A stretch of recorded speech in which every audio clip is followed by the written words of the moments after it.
ప్రజలారా వినరండి ఈ సత్య సువార్త, సర్వజనులారా కనరండి ప్రభు సత్య సువార్త. వినవచ్చిన ప్రియులకు విమోచన యేసు వార్త. ప్రభు అయిన యేసుక్రీస్తు వారి యొక్క నామంలో మీ అందరికీ ప్రేమతో ఈ సత్య సువార్త అనే ఈ కార్యక్రమానికి నేను ఆహ్వానాన్ని తెలియజేస్తున్నా. వేళ స్నేహితులారా, దేవుడు ఎంత మంచి దేవుడు. ఆయన తన యొక్క సేవ కొరకు అనేక మందిని పిలుస్తూ ఉన్నాడు. ఒక్కొక్కరి యొక్క జీవితంలో ఆ దేవుడు చేస్తున్నటువంటి యొక్క కార్యాలని తలంచుకుంటుంటే చెయ్యెత్తి దేవునికి నమస్కారం చేయడం తప్ప, కృతజ్ఞతాస్తుతులు చెల్లించడం తప్ప వేరొకటి లేదు. ఈరోజు నేను మీతో చెప్తున్నా, దేవుడు మిమ్మల్ని ప్రేమిస్తూ ఉన్నాడు. దేవుడు మీ విషయంలో ఒక ప్రణాళిక కలిగి ఉన్నాడు. దేవుని యొక్క ప్రణాళికలు అద్భుతం, మనకు అర్థం కావు. మనం ఏదో అనుకుంటూ ఉంటాము, మన ఆలోచనలు మనం కలిగి ఉంటూ ఉంటాం. కానీ నిజానికి చెప్పాలంటే ఆ దేవాతి దేవుడు మన యొక్క విషయంలో దేవుడు ఒక గొప్ప ప్రణాళికతో దేవుడు మనలను దీవిస్తూ ఉన్నాడు. దేవుడు మనలను ఆశీర్వదిస్తూ ఉన్నాడు. ఈరోజు నేను మీతో పంచుకున్నటువంటి ఒక విషయం యోసేపును గురించినటువంటి ఒక జీవితం. ఒకవేళ నేను ఇంతకు మునుపు కూడా యోసేపును గురించి నేను ఆలోచిస్తూ ఉన్నప్పుడు దేవుడు యోసేపుని ఎలాగునా తన వస్త్రముతో కప్పి ఉన్నతమైన స్థితిలోనికి వెళ్ళింపజేసినాడో అది ఆలోచిస్తూ వచ్చినాను. అలానే దేవాతి దేవుడు యోసేపునకు తోడయ్యండి ఎలాగున ఆయన యొక్క ప్రణాళికలో ఒక పరిష్కారాలను ఇచ్చేటువంటి వానిగా చేసి ఉన్నాడో అది నేను తలంచుకొని ఉన్నాను. ఈరోజు నీ ఆలోచన చేస్తూనంటే దేవుడు ఎలాగున ముందే ఒక ప్రణాళిక కలుగుండి అన్ని విషయాలు మన మంచి కొరకు ఎలాగన చేస్తూ ఉంటాడో ఇది ఈరోజు నేను మీతో పంచుకోవాలని నేను ఆశపడుతూ ఉన్నా. ఏం జరిగింది అని అంటే, యాకోబు అనేటువంటి ఆయన ఉన్నారు.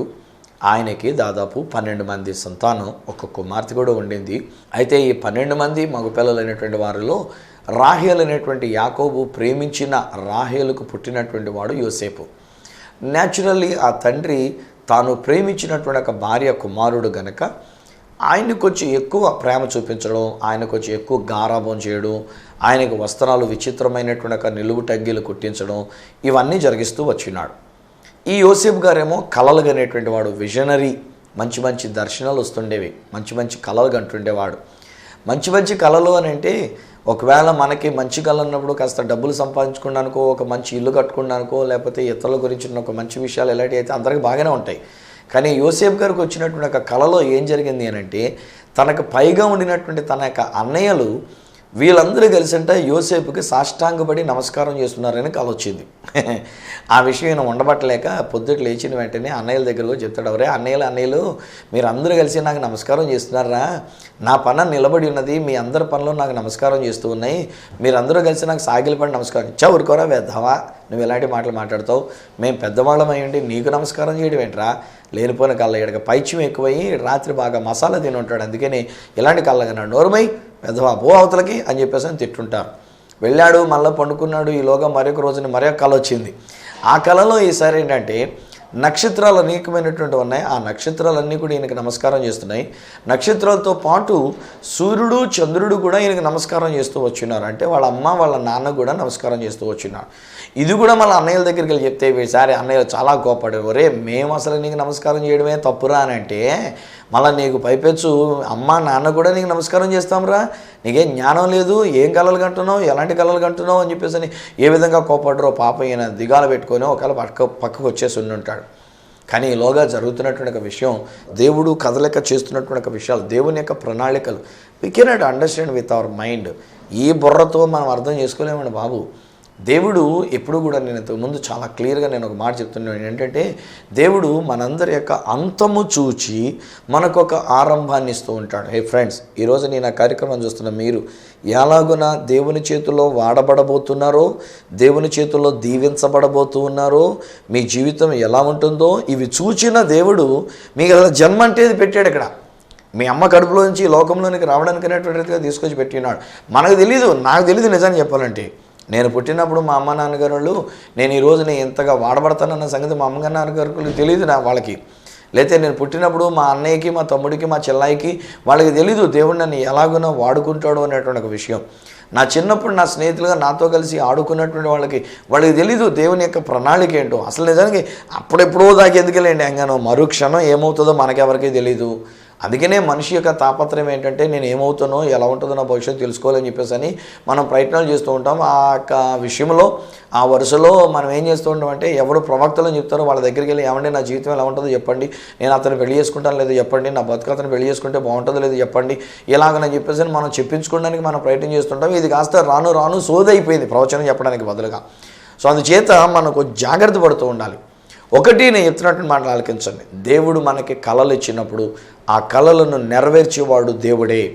ఎందుకంటే ఆ కళ ఇచ్చినవాడు దేవుడే, ఆ కళ నెరవేర్చేవాడు కూడా ఆ దేవాతి దేవుడే.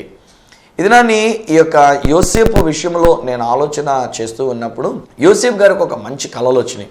ఇవి అన్నయ్యలతో చెప్పారు. ఇప్పుడు ఆ కళలకి ఒక మంచి విషయం జరగడానికి బదులుగా ఏం జరిగింది అని అంటే, అసూయ పెరిగిపోతూ వచ్చింది, ద్వేషం పెరిగిపోతూ వచ్చింది. వీళ్ళందరూ కలిసి అసూయ పెట్టుకున్నారు. ఒరే మనం వీడికి నమస్కారం పెడతామా, మనం వీడికి ఇలాగనే ఉంటామా, ఇలాంటి మాట వీడు అంటాడా, వీడి సంగతి తెలుద్దామని చెప్పేసి అని ఇలాగున ఆలోచించుకుంటూ వచ్చినారు. ఒకరోజుని వాళ్ళ నాన్నగారు ఈ యొక్క యోసేపుని పిలిచి, వరే నాయన, మీ అన్నయ్యలు పొలంలో వాళ్ళు మన గొర్రెలను కాస్తూ ఉన్నారు, వాళ్ళు కొంచెం ఆహారం తీసుకొని వెళ్ళినాయన, వాళ్ళకి వెళ్ళి ఆహారం అనేటువంటిది వాళ్ళకి ఇవ్వనాయనా అని చెప్పేసి అని చెప్పారు. సో యోసేపు గారు ఆ ఆహారాన్ని తీసుకొని వెళుతున్నారు, కావిడి వేసుకొని వెళుతున్నారు, వాళ్ళ అన్నయ్యలకి ఆహారాన్ని ఇవ్వడానికి అనేటువంటి రీతిగా వెళుతూ ఉన్నారు. ఈలోగా ఏం జరిగింది అని అంటే, చూచినటువంటి ఒక అన్నయ్యలు అసూయపడి ఉన్నారు. ఒరే రండిరా, మన కళ్ళల గన్నవాడు వస్తున్నాడు, వీడి కళ్ళలోనంట మనం వీడికి నమస్కారం చేస్తామంట, రండి వీడి సంగతి ఏంటో చూద్దాం రండి అని చెప్పేసి అని అనుకొని ఏం చేశారంటే, ఆ అన్నయ్యలు అయినటువంటి వాళ్ళు దగ్గరికి వచ్చినటువంటి వీడిని పట్టుకొని వాడిని తీసుకెళ్ళి గోతులో పడేశారు. అక్కడ ఈలోగా పెద్ద ఆయన కాస్త బయటకు వెళ్ళాడు, మళ్ళీ ఏదో పని ఉండని చెప్పేసి అనుకొని ఈలోగా ఉన్నవాళ్ళు ఏం చేశారంటే, వీడిని గోతులో పడితే వీడు ఎక్కడ పాపం చచ్చిపోతాడు అనవసరంగా, ఎందుకు వచ్చిన సావులే కానీ మనం గోతులో బయట తీసుకొచ్చి, అదిగో వర్తకులు వెళ్తున్నారు వాళ్ళకి అమ్మేద్దాం, 4 డబ్బులు వస్తాయి, వీడు అడగపోతాడు పోని అని చెప్పేసినటువంటి రీతిగా అనుకొని వాడిని మళ్ళీ ఆ గోతులో నుంచి, ఆ బావిలో నీళ్ళు లేని బావిలో నుంచి వాడిని బయటకు తీసినటువంటి వాడిని ఇప్పుడు వెళుతున్నటువంటి ఒక వర్తకులకి అమ్మివేశారు. వెళుతున్నటువంటి ఒక వర్తకులకి ఎప్పుడైతే అమ్మివేసి ఉన్నారో అప్పుడు ఏం జరిగింది, అక్కడ పాపం ఐగుప్తు దేశానికి తీసుకుని పోయారు. ఐగుప్తు దేశంలో అతను ఒక బానిసగా అమ్మేశారు. అక్కడ బానిసగా ఉంటున్నటువంటి స్థలంలో శోధన ఎదురైంది. ఆ శోధన చేయించుకొని బయటకు వచ్చేసరికల్లా మరలా తిరిగి అతడు జైల్లోనికి వెళ్ళవలసినటువంటి పరిస్థితి. See sometimes we dream something. మనం ఒక కళ మనం కంటూ ఉంటాం, మనం ఒకటి అనుకుంటూ ఉంటాం, కానీ జరిగేది వేరొకటి జరుగుతూ ఉంటుంది. జరిగేది అంత భిన్నమైనటువంటి రీతిలో జరుగుతూ ఉంటుంది.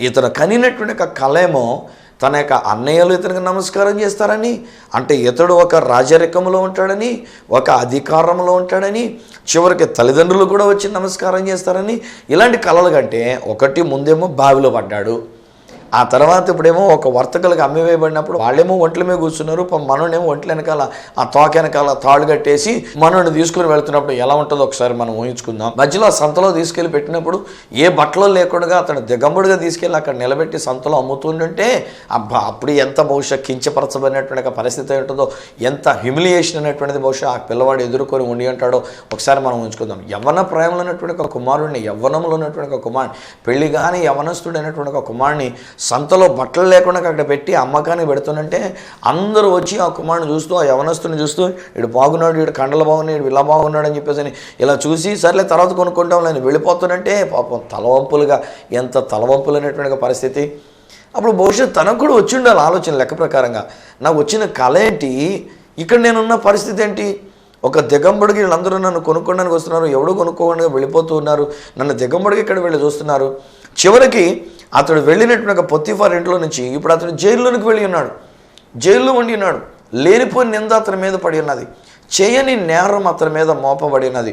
ఆ యొక్క భార్య ప్లేట్ మార్చేసి ఏం చెప్పింది అంటే, ఇదిగో ఇతడే నన్ను శోధించడానికి వచ్చినాడు, నన్ను చెరపడానికి వచ్చినాడు, నన్ను పాడు చేయడానికి వచ్చినాడు, నన్ను బలత్కరించడానికి వచ్చినాడు, నేను క్యాట్లు వేయిపోయేసరికల్లా నా చేతిలో ఈ వస్త్రాన్ని విడిచిపెట్టేసి పారిపోయాడని చెప్పేసి అని అతని మీద నింద మోపింది. ఒక ఆడమనిషి చెప్పేసరికి ఆ మాట నమ్మాడు ఆ భర్త కూడాను. సో అందుకనే మనోడిని తీసుకుని వెళ్ళి జైల్లో పెట్టినారు. అక్కడ మళ్ళీ అదే ఆలోచన వస్తుంది కదండి, నాకు వచ్చిన కళ ఏంటి, ఇక్కడ నేను ఎదుర్కొన్న ఈ పరిస్థితులు ఏంటి నా యొక్క జీవితం, బహుశా ఎలాగున ఆలోచించుకుంటూ ఉండి ఉన్నాడు. కానీ ఈరోజు నేను ఒక మాట చెప్తున్నాను వినండి స్నేహితులారా, when God planned something for your life, దేవుడు మీ జీవితంలో ఒక ప్రణాళిక కలిగి ఉన్నప్పుడు ఆటంకాలు ఎన్నొచ్చినా, అవరోధాలు ఎన్నొచ్చినా వాటినన్నిటినీ అధిగమించి దేవుడు నిన్ను ఏ స్థానంలో ఉంచాలో ఆ స్థానంలో ఉంచి తీరతాడు ఖచ్చితంగా.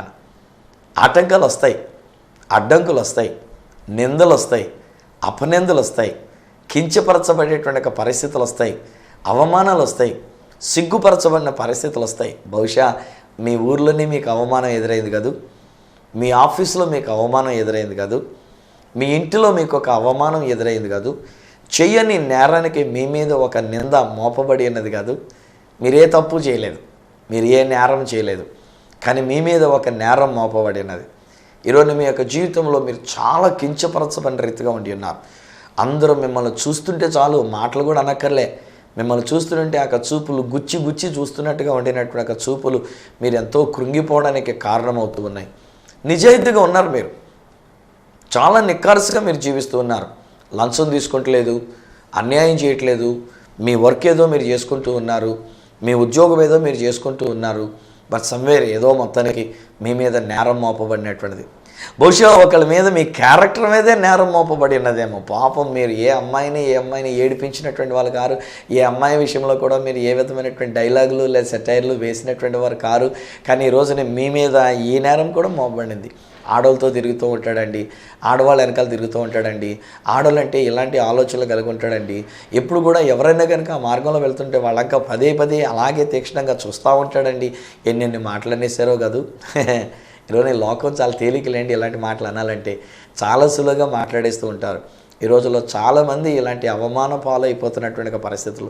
చాలామంది పాపం నాకు ఫోన్ చేసినప్పుడు చెప్తుంటారు, అయ్యా నేనేం తప్పు చేయలేదండి, ఏ ఆడపిల్లల విషయంలో కూడా నేను చెడ్డగా మాట్లాడే వ్యక్తిని కానండి, ఆడపిల్లల గురించి ఏ సెటైర్లు వేసే వ్యక్తిని. నిజంగా చెప్పాలంటే నా స్నేహితులు వాళ్ళండి అలాంటి మాటలు మాట్లాడారు. కానీ తీరా తీసుకొచ్చి ఇంత సైలెంట్గా కామ్గా ఉండే నా జీవితంలో నా మీద ఇలాంటి బురద చల్లేశారండి, నా మీద ఇలాంటి మాట అన్నారు. చివరికి ఇదిగో పలానా అమ్మాయి కూడా నన్ను ఇలా అపార్థం చేసుకుందండి, నేను ఇలాగ ఆమెను గురించి ఏదో అన్నానని చెప్పేసి నేను అపార్థం చేసుకొని తను బాధ పెట్టుకుందండి. ఈరోజు నా మాటలు నన్ను ఎంతో కృంగదీస్తున్నాయి అనుకునే బహుశా ఒకరు వాపోతూ ఉన్నారు కదా. అలాగనే బహుశా ఒక అమ్మాయి కూడా ఇలాగ నన్ను నలిగిపోతూ ఉన్నావు. ఎవరో నీ గురించి ఏదో అన్నారని, నీ గురించి ఏదో మాట అన్నారని ఈరోజు నీవు కృంగిపోతూ ఉన్నావు. పాపం ఒక్కొక్కసారి మన ఆడపిల్లలు కూడా కొంతమంది యొక్క జీవితాలు నేను చూస్తూ ఉంటా, చాలా చనువుగా, చాలా ప్రేమగా, అందరితో కలివిడిగా, అందరితో కలిసిమెలిసి మాట్లాడేటువంటి విధానంగా ఉంటూ ఉంటారు. కానీ అది లోకం అర్థం చేసుకోదు. నువ్వు ఎవరెవరితో మాట్లాడుతున్నావు వాళ్ళందరితో నీకు అక్రమ సంబంధాన్ని కూడగడుతూ ఉన్నారు కదా. నువ్వు ఎవరితో స్నేహపూర్వకంగా మాట్లాడుతున్నావో, ఎవరిని ఒకవేళ ఒక అన్నయ్య అనేటువంటి రీతిగా నువ్వు భావించుకున్నావో, ఎవరితో ఒకవేళ నువ్వు మాట్లాడుతున్నప్పుడు ఒక గౌరవప్రదమైనటువంటి రీతిగా కూడా ఉంటూ ఉన్నావో, కానీ నీకున్న చనువు, నీకున్న మాట్లాడుతున్న విధానం, నువ్వు చేస్తున్నటువంటి ప్రవర్తన ఈరోజు నీకు కొంతమంది నీ మీద సెటైర్స్ వేస్తూ నీకు వాళ్ళకి సంబంధం ఉందని, నీకు వాళ్ళకి ఏదో బంధం ఉందని ఇలాగన నీ గురించి బురద చల్లేటువంటి వాళ్ళు కొంతమంది ఉంటారు ఇలాగన. వాళ్ళు ఎక్కడో ఒక్కొక్కసారి బయట వాళ్ళు కూడా కాదమ్మా, ఇంట్లో వాళ్ళే మన మీద బురద చల్లుతూ ఉంటారు. నీ సొంత కుటుంబీకులే నీ మీద బురద చల్లుతూ ఉంటారు. మన ఇంట్లో పెద్దవాళ్ళే మన మీద బురద చల్లుతూ ఉంటారు. ఒక్కొక్కసారి మన తోబుట్టులు అయినటువంటి వాళ్ళే మన మీద బురద చల్లి మనమేదో పరువు నష్టం కలిగించేసామని, మనమేదో అప్రతిష్ట పాలు చేసేసామని మన గురించి మాట్లాడుతుంటారు. Don't worry. దేవుడు నీకు కళ ఇచ్చాడు, ఆ కళను నెరవేర్చే దేవుడు ఆయన. దేవుడు నీ కొరకు ఒక గురిని, గమ్యాన్ని కలిగి ఉన్నాడు. ఆ గురిని, గమ్యాన్ని నెరవేర్చే దేవుడు ఆయన. ఈలోగా ఒకవేళ ఇలాంటి ఆటంకులు, అడ్డంకులు ఇవన్నీ కూడా వస్తుందంటే ఒక విషయం మనం అర్థం చేసుకుందామండి. ఇవన్నీ కూడా దేవుడు నీ విషయంలో ఏ ప్రణాళిక కలుగున్నాడో ఆ ప్రణాళిక దగ్గరికి తీసుకుని వెళ్ళడం కొరకే అన్న విషయాన్ని మనం తెలుసుకోవాలి. ఇక్కడ ఈ మాట చెప్తాను వినండి. ఈయన కలలు కంటూ ఉన్నాడు. ఒక రోజున వాళ్ళ నాన్నగారు ఈయన చెప్పడం ఏంటి, ఒరే మీ అన్నయ్యలు పొలంలో ఇలాగున గొర్రెలు మేపుకోవడానికి వెళ్ళారా, నువ్వు కాస్త భోజనం ఏదైనా తీసుకుని వెళ్ళు వాళ్ళకి ఇవ్వడానికి అని చెప్పేసి ఈయన ఎందుకు పంపించాలి, ఇంకొకరిని ఎవరినైనా పంపించవచ్చు, పనుడిని ఎవరినైనా పంపించవచ్చు కదా. సో ఈయన్నే పంపించారు. ఇది దేవుని యొక్క ప్రణాళిక. ఈయన అక్కడికి వెళ్ళేసరికి వాళ్ళు గుర్తుపెట్టుకొని వాళ్ళు ఈడ కళలు కన్నాడరా, ఈ కళలు ఏమవుతాయి చూద్దాం రండి అని చెప్పేసి తీసుకెళ్ళి గోతులో పడేశారు. గోతులో పడేసిన తర్వాత పెద్దన్నగారు అక్కడ లేకుండా ఆయన బయటికి వెళ్ళినప్పుడు ఈ మిగతా అన్నయ్యలకు వచ్చినటువంటి ఆలోచన ఏంటంటే ఈ గోతులో ఉంటే వాళ్ళు ఎక్కడే ఉండి చచ్చిపోతాడేమో. తర్వాత యాక్చువల్లీ పెద్దన్నగారు అందులోంచి బయట తీసుకొచ్చేద్దామని ఆయన ప్రణాళిక కలిగి ఉన్నాడు. కానీ ఈ గోతులో ఉంటే ఒకవేళ చచ్చిపోతాడు, ఎందుకు వచ్చింది లేరా వీడిని అమ్మేంతాం, ఎక్కడో చోట బతుకుతాడు, ఎక్కడో చోట పోతాడు అని చెప్పేసి అని ఆ అమ్మేయాలన్న ఆలోచన ఎందుకు వచ్చింది? దేవుని యొక్క ప్రణాళిక. అతను ఐగుప్తు దేశానికి రాజుగా ఉండాలనేటువంటి మార్గంలో వెళుతున్నటువంటి మార్గం ఇది. సో ఇప్పుడు వాళ్ళు తిన్నగా వెళ్ళటం ఐగుప్తుకే ఎందుకు వెళ్ళాలి, వీడిని కొనుక్కొని అక్కడ యోసేపుని అక్కడ అమ్మడానికి ఈ ఒంటెలు వెనకాల తాళ్ళతో కట్టేసి తను తీసుకుని వెళ్ళటం అనేటువంటిది ఈ మార్గం అంతా కూడా అక్కడికి ఆ సింహాసనం దగ్గరికి వెళ్ళడానికి వెళుతున్నటువంటి ఒక మార్గం. అక్కడ సంతలో బట్టలు తీసి పెట్టినప్పుడు ఎవరైనా కొనుక్కోవచ్చు కదా, వాళ్ళు ఎవరు కాకుండా పొతీఫర్ అనేటువంటి ఆయన ఎందుకు కొనుక్కోవాలి అని ఏం చేద్దారంటే పొతీఫర్ కొనుక్కుంటే పొతీఫర్ ఇంట్లో వచ్చినటువంటి ఒక శోధనకి పొతీఫరు రాజుగారి తర్వాత ఒక సైన్యాధిపతిగా ఒక అధిపతిగా ఉండి ఉన్నాడు కనుక ఇతని దగ్గరికి వచ్చినటువంటి వాళ్ళని జైల్లో పెట్టవలసి వస్తే రాజ ఖైదీలు ఉండేటువంటి ఒక జైల్లో పెట్టడానికి అంత మార్గం ఇది ఎన్ని హర్డిల్స్ వచ్చినా స్నేహితులారా, ఎన్ని వంకరలు తిరిగినా దేవుడు తన ప్రణాళికను నెరవేర్చుకోవడానికి తీసుకొని వెళుతున్నాడు. ఇవన్నీ ఎక్కడ తీసుకెళ్ళానంటే ఐగుప్తు దేశానికి ఒక రాజుగా, రాజు తర్వాత రాజు అంతటి స్థానంలో సింహాసనాన్ని ఎక్కడం కొరకు దేవుడు నడిపిస్తున్నటువంటి మార్గం. హే ఫ్రెండ్స్, ఈరోజున బహుశా నీ జీవితంలో ఒక ఫెయిల్యూర్ అనేటువంటిది కనబడుతుంది కదా, ఈరోజు నీ జీవితంలో కించపరచబడిన పరిస్థితులు కనబడుతున్నాయి కదా, అవమానాలు నువ్వు ఎదుర్కొంటూ ఉన్నావు కదా, తలపోటు నువ్వు ఎదుర్కొంటూ ఉన్నావు కదా, అబ్బా ఎందుకు ఇలా జరిగిందో నాకు అర్థం కావట్లేదండి, దేవుడు కూడా ఎందుకు అనుమతి ఇచ్చాడో నాకు అర్థం కావట్లేదని నువ్వు నలిగిపోతూ ఉన్నావు కదా, ఎందుకు ఈ ఓటమి జరిగింది, ఎందుకు ఈ కష్టం వచ్చింది, ఎందుకు ఈ అపనింద వచ్చింది, ఎందుకు మా మీద ఇలాంటి సెటైర్లు వేయటం జరుగుతూ వచ్చింది, ఎందుకు మేము ఇంత ఇలా కృంగిపోవలసినటువంటి పరిస్థితి వచ్చింది, ఎందుకు ఈ యాక్సిడెంట్ ఇలా జరిగింది, ఎందుకు ఈ కష్టం ఎలా వచ్చింది, ఎందుకు ఈ నష్టం ఎలా వచ్చింది, ఎందుకు డబ్బులు ఎలా ఖర్చు అయిపోయినాయి, ఎందుకు నాకు ఇలాంటి వ్యాధి బలహీనత వచ్చింది, ఎందుకు నాకు ఇలాంటి పరిస్థితి, ఎందుకు ఎందుకు ఎందుకు ఇది మన యొక్క ప్రశ్న. ఈరోజు నేను చెప్తున్నానండి, నిన్ను ఆ రాజ సింహాసనం దగ్గర తీసుకొని వెళ్ళడానికి ఇవన్నీ కూడా దేవుడు పెట్టినటువంటి ఒక మార్గాలు. వంకరగా ఉన్నా, ఎన్ని అడ్డంకులున్నా, ఎన్ని ఆటంకాలు ఎదురైనా అక్కడికి తీసుకొని వెళ్ళడానికి. హల్లెలూయా! ఎంత అద్భుతమైనటువంటి ఒక ప్రణాళిక. ఆ రాజ ఖైదీలు ఉండినటువంటి ఒక చెరసాల్లో ఉన్నాడు కనుకని అక్కడికి రాజుగారి దగ్గర పనిచేసేటువంటి వాళ్ళ ఇద్దరు ఆ ఖైదులో పెట్టబడినప్పుడు వాళ్ళిద్దరు కలిగినటువంటి ఒక కళ భావాలు ఈ యోసేపు గారు చెప్పిన జీతం వాళ్ళు ఒకడు ఉరిదీయించబడ్డాడు, వాళ్ళు ఒకడేమో తిరిగి తన ఉద్యోగానికి వెళ్ళి రాజుగారి దగ్గరికి వెళ్ళాడు. అఫ్కోర్స్ కొంతకాలం మర్చిపోయాడు, కానీ రాజుగారి కళ వచ్చినప్పుడు అప్పుడు జ్ఞాపకం చేసుకున్నాడు, రాజా నేను చెరసాల్లో ఉన్నప్పుడు అదే రాజ ఖైదీలో వచ్చినటువంటి ఒక ఖైదీ పొతీఫర్ గారి యొక్క భార్య మీద అఘాయిత్యం చేయబడు, ఆయన మీద నేరమోపు తీసుకొచ్చి అక్కడ పెట్టారు. కానీ నిజానికి అలాంటి వాడు కాడు, అతడు చాలా మంచివాడు. అతడు మా కళ భావాన్ని చెప్పాడు, మమ్మల్ని ఇద్దరిని మీరు చెరసాల్లో వేశారు కదా, ఒకడేమో ఇలా చచ్చిపోతాడని చెప్పాడు, వాడు అలా చంపబడ్డాడు, నేనేమో తిరిగి మళ్ళీ ఉద్యోగానికి వస్తానని చెప్పాడు, నేను అలాగే ఉద్యోగానికి వచ్చా, ఆయన గనక నువ్వు తీసుకొస్తే నీ కళకి భావం చెప్తాడు అన్నప్పుడు వచ్చాడు, కళ భావం చెప్పాడు, రాజు తర్వాత రాజు అంతటి స్థానంలోనికి వెళ్ళి సింహాసనం మీద కూర్చుని ఉన్నాడు. హే ఫ్రెండ్స్, ఈరోజు నేను మీతో పంచుకున్న మాట ఇది, God has a definite plan for your life. మీ జీవితంలో దేవుడు ఒక చక్కని ప్రణాళిక కలిగి ఉన్నాడు. అందుకే దేవుడు మిమ్మల్ని భూమి మీద పుట్టింపజేసి ఉన్నాడు. ఆయన ప్రణాళిక నెరవేర్చుట కొరకే దేవుడు మిమ్మల్ని మీరున్న స్థానంలో వచ్చి ఉన్నాడు. ఆ ఉద్యోగంలోనే కానివ్వండి, ఆ ఆఫీసులోనే కానివ్వండి, ఆ సంఘంలోనే కానివ్వండి, ఆ యొక్క సమాజంలోనే కానివ్వండి, మీరున్న ఊర్లోనే కానివ్వండి, మీరున్న పేటలోనే కానివ్వండి, మీరున్న కాలనీలోనే కానివ్వండి, మీరున్న అపార్ట్మెంట్లోనే కానివ్వండి, ఎందుకు నీవు అక్కడ ఉన్నావనంటే God has a definite plan for you. ఒక్కొక్కసారి నేను బయట దేశాలకు వెళ్ళినప్పుడు అండి, ఇజ్రాయెల్ దేశంలోనే కానీ గల్ఫ్ దేశాల్లో కానీ కొంతమంది మన వాళ్ళు పని చేసుకుంటూ ఉన్నప్పుడు, ఆయా ఇళ్లల్లో పని చేసుకుంటూ ఉన్నప్పుడు, ఆయా ఆఫీసులో పని చేసుకుంటూ ఉన్నప్పుడు దేవుడు ఈ మాట అంటూ ఉంటాడండి. ఏమని దేవుడు తెలియజేస్తున్నాడంటే, ఇక్కడ మీరు పనిచేస్తున్న ఆ ఇంటికి ఒక దీవెనకరంగా ఉండడానికి సిరియా సైన్యాధిపతి అయినటువంటి ఒక నయమాని ఇంటికి ఒక చిన్నది వెళ్ళినప్పుడు ఆ సైన్యాధిపతికి ఉండినటువంటి ఒక కుష్టి వ్యాధిని గురించి మాట్లాడుతూ, మా ఊర్లో ఒక దైవజనుడు ఉన్నాడు, ఆ దైవజనుడి దగ్గర కనుక వీళ్ళు వెళితే ఆయన మనవాడిని బాగు చేయగలడు అని చెప్పగలిగినటువంటి రీతిగా దేవుడు ఆ యొక్క చిన్నదానిని పెట్టినట్లుగా మిమ్మల్ని కూడా దేవుడు అక్కడ పెట్టి ఉన్నాడు. ఆ ఆఫీసులో దేవుని యొక్క ప్రణాళిక చొప్పున మీరున్నారు. Don't worry. నీ కిందోడు నీ మీద బాగా సెటైర్లు వేస్తున్నాడా? బహుశా నీ తోటి వాళ్ళు నీ మీద నానా రకాలుగా అపనిందలు మోపుతూ ఉన్నారా? నీ మీద బురద చల్లి ఉన్నారా? ఎవరితోనో అక్రమ సంబంధం నీకు మోపి ఉన్నారా, కట్టి ఉన్నారా? బహుశా నీ జీవితంలో కష్టాలు వచ్చి ఉన్నావా? నువ్వు ఎలాగున్న దేవునిలో నువ్వు ఎదగాలనుకున్నప్పుడు, నువ్వు ఒక ఉపవాసాలతో ఉండాలనుకున్నప్పుడు, దేవుని నువ్వు ప్రార్థన చేసుకొని ఒక మంచి బ్రతకాలని అనుకున్నప్పుడు ఒక యాక్సిడెంట్ ద్వారా ఒకవేళ నువ్వు నష్టపోయి ఉన్నావా? నీ వాహనం దెబ్బతిని ఉన్నదా? నీ ఇంట్లో బహుశా అప్పులు అయిపోయినటువంటి పరిస్థితిలో ఉండి ఉన్నావా? నీ బిడ్డల యొక్క బ్రతుకులు పాడైపోయినటువంటి రీతిగా ఉండి ఉన్నావా? నీ కుటుంబంలో నీ బిడ్డల యొక్క జీవితం నాశనం అయిపోయినట్టుగా ఉండి ఉన్నదా? ఎవరో ఒక అబ్బాయి లేక ఎవరో ఒక అమ్మాయి నీ బిడ్డలైనటువంటి వారితో ఆడుకుంటున్నట్టుగా, వాళ్ళని పాడు చేస్తున్నట్టుగా నీవు అనుకుంటున్నావు. Don't worry. ఇలాంటి విషయాలన్నీ కూడా దాని గురించి కలవరపడకండి. ఈరోజు నేను చెప్తున్న విషయం ఏంటంటే, దేవుడు తన ప్రణాళిక నీ జీవితంలో నెరవేర్చడానికి ఇలాంటి అడ్డులు ఆటంకాలన్నీ కూడా దేవుడే అనుమతినిస్తూ ఉన్నాడు. కానీ వాటికి చివరిలో ఉండేటువంటిది ఏంటంటే ఆ యొక్క సింహాసనం దగ్గరికి. సరే, యోసేపు గారు ఒక మంచి ప్రణాళిక. ఈ రోజుల్లో మన ఫుడ్ కార్పొరేషన్ అని చెప్పేసి అని అంటాం కదండి.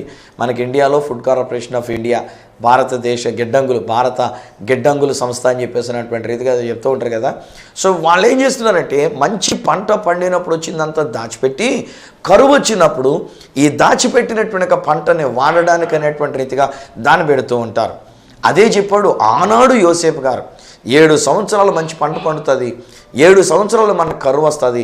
ఆ కరువు వచ్చినప్పుడు ఈ మంచి పంట పండినప్పుడు దీన్ని దాచిపెట్టి మన గిడ్డంగుల్లో పెట్టి కరువు వచ్చినప్పుడు మనం పంచి పెడతామనంటే అప్పుడు ఆ కరువు కాలంలో ఇప్పుడు యోసేపు యొక్క అన్నయ్యల్ని తండ్రి గారు పంపిస్తున్నాడు. రే నాయనా, ఐగుప్తు దేశంలో ఒక రాజు ఉన్నాడంట, అతడు ఆహారాన్ని పంచిపెడుతున్నాడంట, వెళ్ళండి రా, వెళ్ళి అక్కడి నుంచి ఆహారం తీసుకురండి రా, ఇక్కడ కరువులో మనం కట్కట్లాడిపోతున్నాం, చచ్చిపోతామేమో, వెళ్ళండి రా అని చెప్పేసారంటే ఆ అన్నయ్యలు వచ్చారు. కళ కన్నట్టుగానే సాగిలపడి నమస్కారం చేస్తున్నారు. సాగిలపడి నమస్కారం. ఇది చూసినటువంటి యోసేపు ఐగుప్తు దేశపు గెటప్లో ఉండి అన్నాడు, ఐగుప్తు దేశపు కాస్ట్యూమ్లో ఉండి ఉన్నాడు. ఫరో రాజులు పెట్టుడు గెడ్డం పెట్టుకుంటారు, పెట్టుడు కిరీటం జుట్టులాంటిది పెట్టుకుంటారు, వాళ్ళ యొక్క వస్త్రధారణ వేరేగా ఉంటుంది. సో ఐగుప్తుడు అనుకున్నారు కానీ వాళ్ళ సోదరుడు అని అనుకోలే, వాళ్ళు అమ్మేసిన సోదరుడు అని అనుకోలే, వాళ్ళు గోతిలో పడేసిన సోదరుడు అని అనుకోలే, మనం ఎంత అన్యాయం చేసిన సోదరుడు అని అనుకోలే. సాగిలపడి నమస్కారం చేస్తున్నారు, సాగిలపడి నమస్కారం చేస్తున్నారు. అది చూచేసరికల్లా యోసేపు కళ్ళ అంట నీళ్లు గిర్రని తిరిగినాయి. దేవా, ఆ కళను నువ్వు ఎలాగో నన్ను నెరవేరుస్తున్నావా? నా అన్నయ్యలు వచ్చి నాకు నమస్కారం చేస్తున్నారు, వాళ్ళ యొక్క పనులు నాకు నమస్కారం చేసి సాగిలు పడుతున్నట్టుగా నమస్కారం చేస్తున్నారు. వెంటనే పక్కకు తిరిగిపోయి పని వాళ్ళని పిలిచి అంటాడు కదా, వాళ్ళకి కావాల్సిన ఆహార సామానం అంతా పెట్టండి, దాంతోపాటు వాళ్ళు తెచ్చిన డబ్బులు కూడా వాళ్ళ గిడ్డంగిలోనే పెట్టేసేయండి, వాళ్ళ గోను సంచుల్లోనే పెట్టేసేయండి, వాళ్ళకి ఇంకో గిన్నె కూడా అందులో పెట్టేసేయండి అని చెప్పేసి అన్నారు. ఇవన్నీ చేస్తే సగం దూరం వెళ్ళిన తర్వాత వెళ్ళి, ఏమయ్యా మీరు ఎలాంటి అన్యాయం చేస్తారో, మా రాజుగారి దగ్గరికి వచ్చినట్టుగా వచ్చి మా రాజుగారి యొక్క పాత్రలు మీరు తీసుకెళ్లారండి. అయ్యో ఇది ఎక్కడండి బాబు, మాకు ఇచ్చినటువంటి ధాన్యం మేము తీసుకెళ్తాం, కావాలని చూడండి నేను సంచులు విప్పారు. ఆ సంచులో వాళ్ళ డబ్బులు అందులోనే ఉన్నాయి, ఆ సంచులో పాత్రలు ఉన్నాయి. వేళకు మతిపోయింది. నడవండి రాజుగారి దగ్గరికి అన్నారు. తడ ఉనికిపోతూ ఉన్నారు. ఎక్కడికి వచ్చిన తర్వాత వాడిని ఏమంటారంటే, నాకు తెలీదు, మీరు ఇంటికి వెళ్ళి మళ్ళీ మీరు ఇలా చేసేటంత వరకు మీలో ఎవడన్నా ఒకరిని ఇక్కడ పెట్టండి, నేను కొత్తదని చెప్పేసానంటే చివరికి అటు ఇటు చూసి ఇలా సొంత తమ్ముడైనటువంటి ఒక బెన్యామీని అక్కడ ఉంచమంటారు. అమ్మో బెన్యామీను. అప్పుడు ఇలా అంటారు, అయ్యా నాకు తమ్ముడు ఉండేవాడండి, ఆ తమ్ముడు చచ్చిపోయాడండి, మా నాన్న అందుకనే చాలా దిగాలుగా ఉన్నాడండి, ఇప్పుడు ఈ బెన్యామీను కూడా ఇక్కడ విడిచిపెట్టేసి మేము వెళ్ళామంటే మా నాయన గుండె ఆగిపోద్దండి, మా నాయన చాలా దుఃఖంలో ఉంటాడండి, అయ్యా వద్దంటే మళ్ళీ యోసేపు పక్కకి వెళ్ళిపోయి ఏడుస్తూ ఉంటాడు. అనేలారా మీరు ఎలా చేస్తున్నారు, పక్కకి వెళ్ళిపోయి ఏడుస్తాడు. మళ్ళీ వచ్చి అంటాడు, నో ప్రాబ్లం అయినా కానీ ఈ బెన్యామీన్ అయినటువంటి ఒక చిన్నోడిని వీడిని ఎక్కడ ఉంచండి, మీరు వెళ్ళి వాళ్ళని తీసుకొని రండి, మీరు కబురు తీసుకొని వస్తారు కానీ అని చెప్పేసారు. మళ్ళీ చెప్తే అప్పుడు వెళ్ళి తీసుకొని వస్తాకి ఆ తండ్రి ఇంటి వారిని అందరినీ తీసుకొని వచ్చినప్పుడు ఒక చక్కని మాట అంటాడండి. ఆ మాట ఈరోజు నేను మీ కొరకు చదవాలని ఆశపడుతున్నా. ఆది కాండంలో నుండి 45వ అధ్యాయం 5వ వచనంలో ఉన్నటువంటి ఒక మాట ఏమంటాడంటే, నేనిక్కడికి వచ్చున్నట్లు మీరు నన్ను అమ్మివేసినందుకు దుఃఖపడకుడి, అది మీకు సంతాపము పుట్టింపనీయకుడి, ప్రాణ రక్షణ కొరకు దేవుడే మీకు ముందుగా నన్ను పంపించి ఉన్నాడు, మీరు అమ్మివేసిన ఆ యోసేపును నేనే అని చెప్తాడు. అబ్బా, ఎంత అద్భుతమైనటువంటి మాట్లాడు బాబు. ఆశ్చర్యం అయిపోయింటుంది వీళ్ళకి, అన్నయ్యలకి నిజంగా అసలు నమ్మలేని నమ్మశక్యము కానీ సైట్ అక్కడ దృశ్యం అని మాట్లాడి, అరే మేము అమ్మేసిన యోసేపా, అమ్మో ఒకవేళ మన మీద కక్ష తీర్చుకుంటాడేమో, మన మీద కోప్పడతాడేమో, మన మీద పగ తీర్చుకుంటాడేమో. నో, యోసేపు వచ్చి వాళ్ళు ఒక్కొక్కరిని కౌగలించుకొని కన్నీరు పెట్టి అంటాడు, అనేలారా నేనేరా బాబు మీ తమ్ముడిని, మీరు అమ్మేసిన మీ తమ్ముడిని యోసేపుని నేనే, ఐగుప్తీయుని గాను, మీ కుటుంబంలో పుట్టినటువంటి వాడిని, మీ తోబుట్టు అయినటువంటి వాడిని. మీరు సంతాపపడద్దు, మీరు విచారించొద్దు. Everything God has planned it out. ప్రతిదీ కూడా దేవుడే ఈ ప్రణాళికను ఆయన వేసినాడు. దేవుని యొక్క ప్రణాళిక చొప్పున ఈ రోజున దేవుడు నన్ను మీకు ముందుగా ఇక్కడికి పంపించినాడు. మీ ప్రాణ రక్షణ కొరకు దేవుడు నన్ను ఇక్కడ తీసుకొని వచ్చినాడు. హే ఫ్రెండ్స్, ఈ రోజున we cannot understand the plans of God కదా. దేవుని యొక్క ప్రణాళికలను మనం అర్థం చేసుకోలేం. దేవుడు ఎవరిని రక్షించుట కొరకు దేవుడు నిన్ను పిలుస్తున్నాడు, ఎవరిని దీవించుట కొరకు దేవుడు నిన్ను ఏర్పాటు చేసుకుంటూ ఉన్నాడు. Even today I see a person, ఒక వ్యక్తిని నేను చూస్తున్నా, బ్రదర్ దేవుడు నిన్ను ఏర్పాటు చేసుకొని ఉన్నాడు. మీ ఇంట్లో వాళ్ళందరూ నిన్ను తోలనాడుతూ ఉన్నారు, మీ ఇంట్లో వాళ్ళందరూ కూడా నిన్ను తృణీకరించి ఉన్నారు, మీ సొంత తోబుట్టులే మీ గురించి తోలనాడుతూ మాట్లాడుతూ వచ్చినారు, మీ సొంత వాళ్ళే మీకు వ్యతిరేకంగా మాట్లాడుతూ వచ్చినారు. ఈరోజు నేను చెప్తున్నా, God has a plan for you. దేవుడు మీ కొరకే ఒక ఉద్దేశాన్ని కలుగున్నాడు. నేను ఒక దైవ సేవకుడుగా ఇలా వేలు చూపించి మరి ఇలా మాట్లాడుతున్నానంటే మీ గురించేనండి. ఏదో నేను మామూలుగా మాట్లాడుతున్నటువంటి విషయం కాదు. ఆత్మాభిషేకముతో నేను మాట్లాడుతున్నా, ఆత్మాభిషేకముతో నేను పాయింట్అవుట్ చేస్తూ ఉన్నా. దేవుడు మిమ్మల్ని తన సేవకునిగా ఆయన వాడుకోవడానికి ఇష్టపడుతున్నాడు.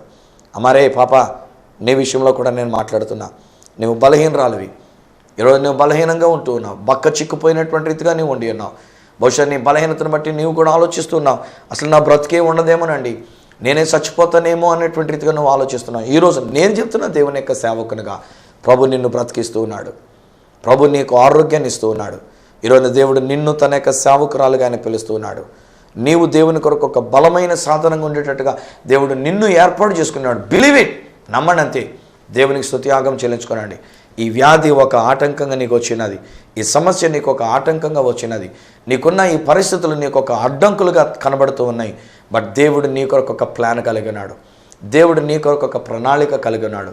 ఆ దేవుడు నిన్ను రక్షించి అనేక మందిని రక్షించడానికి దేవుడు నిన్ను వాడుకోబోతున్నాడు. ఆ దేవుడు నిన్ను బ్రతికించి అనేక మందిని బ్రతికించడానికి దేవుడు నిన్ను వాడుకోబోతున్నాడు. ఆ గోతులోనే విడిచిపెట్టేసి ఉంటే ఆ గోతులోనే అతని యొక్క బ్రతుకు నాశనం అయిపోయిండేది. ఒకవేళ అక్కడ శోధనకు లొంగిపోయి ఉండి అంటే పొతిఫర్ ఇంటిలో ఒకవేళ ఒక గొప్పవాడిగా ఉండి ఉండేవాడేమో, సర్వ సుఖాలు అనుభవించి ఉండేవాడేమో. కానీ తన ఇంటి వారికి రక్షణ కలిగించడానికి, యాకోబు యొక్క ఇంటి వారిని ప్రాణరక్షణ పెట్టడానికి, వాళ్ళని బ్రతికించడానికి ఆ కరువు ఉన్నటువంటి ఒక 7 సంవత్సరాలు మాత్రమే కాదండి, వాళ్ళు ఐగుప్తు దేశంలోకి వచ్చిన తర్వాతనే వాళ్ళ సంఖ్యలో అభివృద్ధి చెందారు. ఇశ్రాయేలు సైన్యముగా, ఇశ్రాయేలు జనాంగముగా ఆ దేశంలోంచి వారు విడుదల పొందుకొని వాగ్దత్త దేశానికి వెళ్ళడానికైనటువంటి రీతిగా దేవుడు యోసేపుని అక్కడ వాడుకున్నటువంటిది. మీరే ఒక యోసేపు. దేవుడు మిమ్మల్ని ఒక యోసేపుగా అభిషేకిస్తూ ఉన్నాడు. ఈరోజు దేవుడు మీ జీవితంలో ఒక గొప్ప కార్యం చేస్తున్నాడు. Enough is enough. ఈ రోజు వరకు మీరు నలిగిపోతూ వచ్చినారు. ఈ రోజు వరకు మీ యొక్క ఆశలు, మీ కళలు చెదిరిపోయినట్టుగా అనిపించినవి. ఇప్పుడు వరకు ఎవరో మీ మీద సెట్టేర్ వేసిన దానికి మీరు నలిగిపోతూ వచ్చినారు. ఈరోజు నేను డిక్లేర్ చేస్తున్నాను, నజరేయుడైన యేసు నామంలో ఒక ఆడపిల్ల, ఈరోజు నా మాటలు వింటున్న ఒక సహోదరుడు, ఒక యవనస్తుడైనటువంటి ఒక సహోదరుడు, దేవుడు నీ కొరకు ఒక ప్రణాళిక కలుగున్నాడు. నీ సొంత వాళ్ళు ఒకవేళ నీకు ఎలాంటి కష్టాలు కలిగించినా పగ తీర్చుకునే పని మనది కాదు. మనం వారి మీద సెటైర్లు వేసేటువంటి పని మనది కాదు. నిజానికి చెప్పాలంటే వారిని మనం కౌగిలించుకుందాం. ఎవరైతే మన కష్టాలు కలిగించారో, ఎవరైతే మనకు ఇబ్బందిని కలిగించారో, ఎవరైతే మనం పాడు చేయ చూచారో, అలా పాడు చేయ చూచినందు చేతనే ఈరోజున దేవుడు మనల్ని ఈ స్థితిలోనే తీసుకుని వచ్చాడు. ఈరోజు నేను చెప్తానండి ధైర్యంగాను, ఈరోజు నాకు చాలామంది అసూయపరులు ఉన్నారు, నాకు అన్నయ్యలు చాలామంది ఉన్నారు, నాకు కొంతమంది బంధువులు చాలామంది ఉన్నారు. వీళ్ళందరూ ఎలాంటి వాళ్ళు అంటే నన్ను ఎక్కడ అణిచేద్దామా తొక్కేద్దామని చూసినటువంటి వాళ్ళు. సామర్ల కోటలో కూడా నేను వచ్చిన తర్వాత ఎన్నెన్ని కష్టాలు నేను ఎదుర్కొని ఉన్నాను, ఎలాంటి నిందలు నేను ఎదుర్కొని ఉన్నాను, ఎలాంటి తేడాలు నేను ఎదుర్కొని ఉన్నాను, ఎలాంటి అపనిందలు నేను ఎదుర్కొని ఉన్నాను. నన్ను ఎంత అణిచేయాలని చూచారో నా దేవుడు నన్ను అంతగా ఆయన ఆశీర్వదిస్తూ వచ్చినాడు.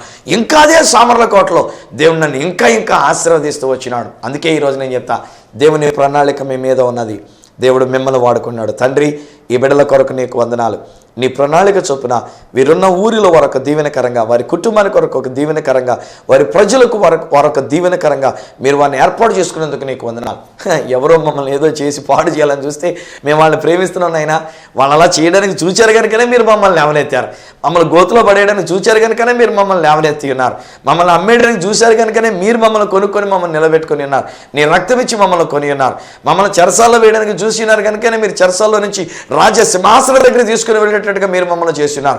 జైల్లో పెట్టడానికి చూశారు కనుకనే జైల్లో నుంచి మాకు విడుదలనిచ్చి మమ్మల్ని ఒక ఉన్నతమైన నాయకులుగా మీరు చేయడానికి ప్రణాళిక కలిగి ఉన్నారు. వీరి విషయంలో, నా విషయంలో, మా అందరి విషయంలో నువ్వు చేస్తున్న కార్యాలను బట్టి నీకు స్తోత్రాలు చెల్లించుకుంటూ ఈ బిడ్డలను నేను దీవిస్తున్నా నాయన. వారు అనేక మందికి ప్రాణరక్షణ కలిగించేవారుగా నువ్వు ఏర్పాటు చేసుకున్నందుకు నీకు వందనాలు. వారిని నడిపిస్తున్నందుకు నీకు వందనాలు. ఇంకా ఇంకా ఆశీర్వదించి నీ సేవ పరిచయలో వారిని నిలబెట్టుకునమని, దీవించమని యేసు నామమున ప్రార్థించి పొంది ఉన్నాము తండ్రి. ఆమేన్. తండ్రి, కుమార, పరిశుద్ధాత్మలను దేవదేవుని దీవెన ఆశీర్వాదం ఆయన బిడ్డలుగా మీకును మీ కుటుంబములకును నిత్యము తోడైండి అనేక మందికి ప్రాణరక్షణ కలిగించువారుగా, అనేక మందికి రక్షణ ఆశీర్వాదాన్ని కలిగించేవారుగా ఆ దేవాతి దేవుడు మిమ్మును నడిపించును గాక. ఆమేన్, ఆమేన్. స్నేహితులారా, దేవుడు మిమ్మల్ని ఏర్పాటు చేసుకుని ఉన్నాడు. ఆ దేవుడే మిమ్మల్ని వాడుకుంటున్నాడు. ఎవరైనా మీకు ఆటంకం కలిగిస్తే వాళ్ళ మీద తిట్టుకోకండి. వాళ్ళ మీద బాధలు పెట్టుకోకండి. నిజాన్ని చెప్పాలంటే వాళ్ళని ప్రేమించండి, వాళ్ళని కౌగిలించుకోనండి, వాళ్ళకి ముద్దు పెట్టండి, వాళ్ళని ఆశీర్వదించండి. ఓకే, ఏం చేస్తారంటే దేవుడు మిమ్మల్ని ఈ స్థానంలోకి తీసుకొని రావడానికి దేవుడు వాళ్ళని వాడుకున్నాడు కనుక వాళ్ళకి మనం కృతజ్ఞతలు తెలియజేసుకుందాం. దేవుడు మిమ్మల్ని అనేక మంది రక్షణ కొరకు దేవుడు మిమ్మల్ని వాడుకుంటున్నాడు. ఈ విషయంలో ఒకవేళ మీరు ఏదైనా తెలుసుకోవాలని కోరుకున్నా, లేక ఏదైనా నాతో పంచుకోవాలని కోరుకున్నా, నాకు అడ్రస్ ఈ సత్య సువార్త, సామర్లకోట 533440, తూర్పుగోదావరి జిల్లా, ఆంధ్రప్రదేశ్. అడ్రస్ మరొకసారి చెప్తూ ఉన్నా, ఈ సత్య సువార్త, సామర్లకోట్ 533440, ఈస్ట్ గోదావరి డిస్ట్రిక్ట్, ఆంధ్రప్రదేశ్. అప్పటికి ఒకవేళ నాతో మీరు మాట్లాడాలని కోరుకున్నట్లయితే నా ఫోన్ నెంబర్స్ 9848110907, 9440040992, 888855276662. ఒకవేళ నాకు ఈమెయిల్ చేయాలనుకున్నట్లయితే నా ఈమెయిల్ ఐడి esatyasuvartha@gmail.com.